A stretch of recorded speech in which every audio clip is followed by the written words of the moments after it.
I did a thought experiment a couple years ago. I imagined being present in the 25th century. So we fast forward a few hundred years, and you're there with whoever exists, whether it's humans or digital intelligence, whether we upload ourselves, like whatever the situation is, we're there. And we imagine they're talking about us that exists right now, Homo sapiens in Austin, Texas in 2025. What did they say we did as a species that allowed intelligence to thrive in this part of the galaxy? Like, what did we do? And I thought about that question for like years, and I think they would say two things. They'd say, first, that humanity realized they were giving birth to superintelligence. There was this thing that was emergent that was incapable beyond their comprehension. And then number two is they figured out that death was no longer inevitable. And with those two insights, humanity remapped existence. So that's what Don't Die is. It's basically a contemplation of four basic things. The biggest shifts happening in the world right now. One, we are giving birth to superintelligence. Number two is there is no ideology in the world that helps us align AI. Number three is with AI, the survival of our species is no longer guaranteed. And four, with AI, death is no longer inevitable.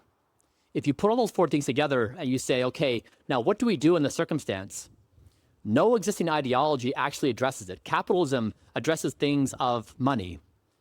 Democracy addresses things of civic affairs. And religion addresses things of the soul, but they're very narrow. Don't Die is a grand unifying theory on existence. It speaks to the universe via physics. It speaks to AI via math. It speaks to humans, living things, via biology.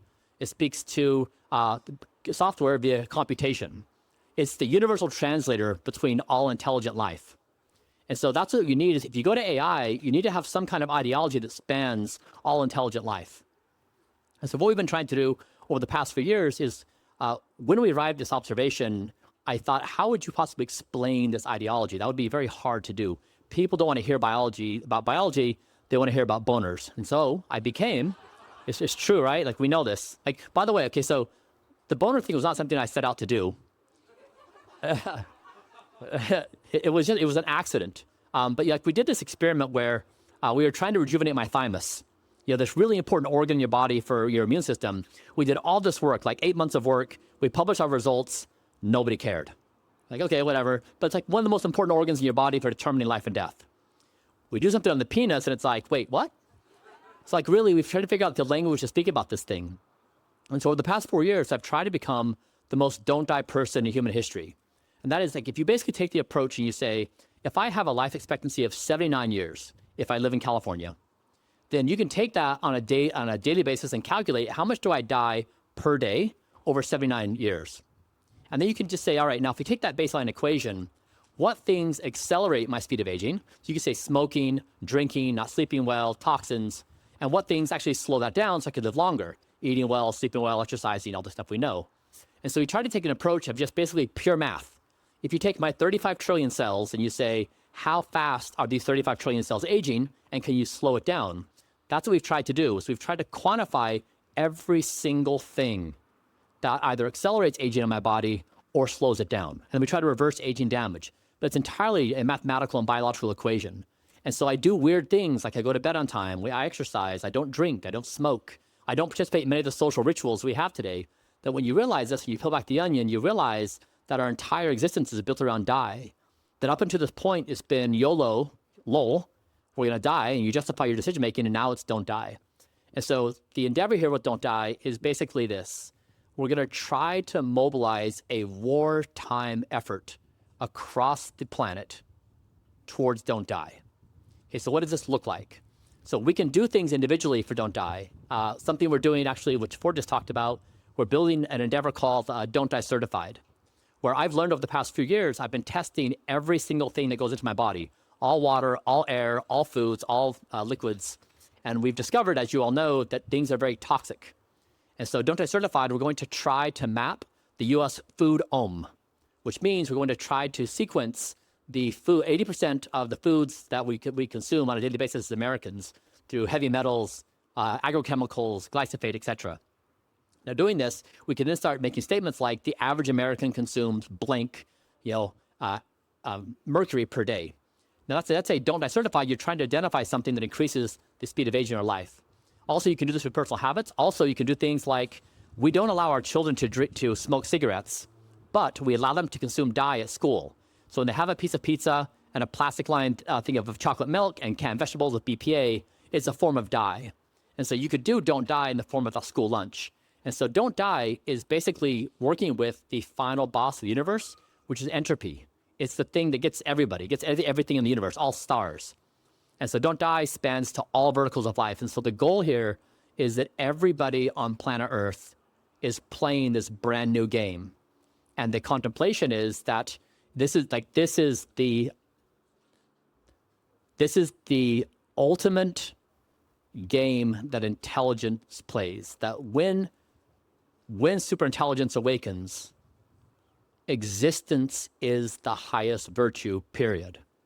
That we move past these games of status and wealth accumulation that we do now, existence is the highest virtue. And so it's a pretty big shift of our mentality of how we think about things on a daily basis. So I'll pause there. Maybe we can talk about it just for a few minutes and then we'll wrap. Any thoughts on this? Yeah. What happens to the ability to sustain the human population? Are we gonna send ourselves to other planets like this gentleman says? The most famous example of like what if scenarios. Okay. So actually I'm gonna answer this question, then we're gonna do sleep real quick. Okay. 2 thought experiments for you. One is back in New York, before cars were around, horses were the primary mode of transportation. And there was manure all over New York. It was in the Hudson, it was on the streets. People were getting sick. It was an uncontrolled problem. It was an existential threat to their society. And they were panicking over what to do. And then Henry Ford made the car. And all the horses went away and so did the manure. So the problem they thought that was the problem wasn't the problem. And so if you read history, rarely are humans ever correct in identifying what the problem will be. And mostly, you can say if they think it's a problem, it's probably not. Right? It's just like humans have been very, very bad all throughout history in identifying what problems may come. And second, what I'm proposing on Don't Die is that we are transitioning as a species from knowing to not knowing, meaning that AI will know more than any one of us. AI will discover better than any one of us as a species. That we are walking into this new era where we'll be in this emergent reality with algorithms. That's a lot. But basically what the comparison is that we're like cavemen, that our understanding of these concepts of the future, we just can't quite grasp. And so Don't Die is the ultimate expression of humility. We just don't know what's coming. All right, so in 3 minutes, I'm gonna go through sleep stuff, okay? Everyone, can I get your attention? Sleep? Yes? Okay, cool. So after doing this for 4 years, I would say there's one biomarker that I prize over all other biomarkers. Okay, it's my resting heart rate before bed. So before I go to bed, I look at my wearable and I see where my heart rate is at. If it's 44 beats per minute, I'm guaranteed to have a perfect night's sleep. If it's 56, I'm gonna lose about 40% of my REM and my deep. Okay, so here's what you do in life to make sleep your number one. So you need to make sleep your number one life priority. You need to build your entire life around sleep. That's very counterintuitive, and it's not a form of weakness, it's a form of power. You'll be better at everything you do if you make sleep your number one priority. Sleep leads to more willpower leads to greater exercise leads to better diet, like domino effect, okay? So number one is have your final meal of the day at least 2 hours before bed, if not 5, 6, or 7. My final meal of the day is at noon, so I have like 8 or 9 hours to digest before I eat. Yes, you'll be a little hungry, so just like find your right balance. Number 2 is you need to have a wind down routine. So before you go to bed, you need to have some kind of process where you tell your nervous system like calm down. So read a book, talk to a friend, take a bath, do a breathing exercise, meditate, but turn off screens and don't have fights and don't be in your email, okay? 3 is you want to have red light, amber light in your homes. Blues are bad. 4 is you want consistency. So I achieved the best sleep score in human history, 8 months of perfect sleep. And in doing that, I was in bed, my bedtime at 8:30, within 1 minute every night. So just be within 30 minutes, but your body will respond very favorably to routine. And then 5, stimulants. So a caffeine has, for example, roughly a 6-hour half-life. So a cup of coffee at 6 p.m., you've got to have a cup of coffee in your body at midnight.